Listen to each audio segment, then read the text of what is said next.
ఒక్క సెకండ్ ఉండింటే లాగా కింద పడిపోయింటాము. Welcome back to another video. ఈరోజు మా మమ్మీ ఇడ్లీ చేసిందంటే ఇడ్లీ తింటేనే దోశ చేసుకున్నాం మనము. సరే ఇంకా కాలేజీకి టైం అయిందని వెళ్తా ఉన్నాము. మా అక్కని ఇంకా ఆటో స్టాండ్లో వదలాలని మా అక్కని తీసుకెళ్ళి అక్కడ వదిలేసి ఇంక రిటర్న్ అయ్యాము. ఈరోజు హాఫ్ డేనే కాలేజ్ అని అన్న బైక్ తెచ్చాడు. ఈరోజు ఏదో కాలేజీలో పూజ ఉంటే సో ఇంకా అలా వెళ్ళాము. ఈ కాలేజ్ అందరికి తెలిసి ఉంటుంది, పుత్తూరులో ఎంతో ఫేమస్ అయిన కాలేజు. ఇంకా అలా కావేటి నగరం కూడా వచ్చేసాము. ఏదో పని ఉంది వెళ్తా ఉన్నాడు అనుకుని వెళ్ళాను. ఇక్కడ ఒక పెద్ద ట్విస్ట్ ఉంటుంది. ఈ ప్లేస్ అందరికి తెలుసు, కావేటి నగరంలో ఫేమస్ అయిన ప్లేసు. ఇంక ఈయన రీల్ తీసేదానికి ఇంత పైకి దొడికొచ్చాడు. ఇంకా అక్కడ సాంగ్ సెలెక్ట్ చేసుకుంటా తిరుగుతూ ఉన్నాడు. ఇంకా అక్కడ ప్లేస్ నచ్చలేదని కిందకు వచ్చేసాము. దీన్ని ఎన్నో మంత్స్గా చూస్తుండ ఒకే స్టింగ్ చేంజ్ అవ్వాలా. ఇంక అన్న సాంగ్ కూడా సెలెక్ట్ చేసుకున్నాడు. ఇంకా అలా అన్న రీల్ తీస్తా అంటే తీసాము.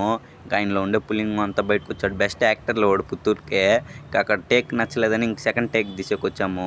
ఆయన పుల్లింగో అంటే చిన్న పుల్లింగో కదా, ఆయన అందరికంటే హెడ్. నా చిన్నప్పుడు స్కూలు. ఇంకా అలా ఇంకో ఫ్రెండ్ రావాలంటే వాడికి కాల్ చేసాము. వాడు వెనకాల అన్నాడు. వీడే ఇంకో ఫ్రెండ్. కాలేజ్కి వచ్చిన వేషం చూడండి వాడిది ఎలా ఉన్నాడు.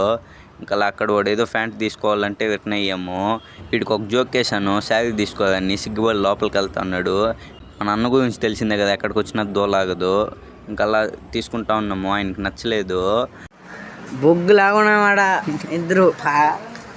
ఇంకా అలా ప్యాంట్ కూడా తీసుకునేసాము. ప్యాంట్లో ఎలా ఉన్నాడు చూడండి వాడు. ఇంకా అలా కాలేజీకి కూడా రిటర్న్ అయిపోయాము.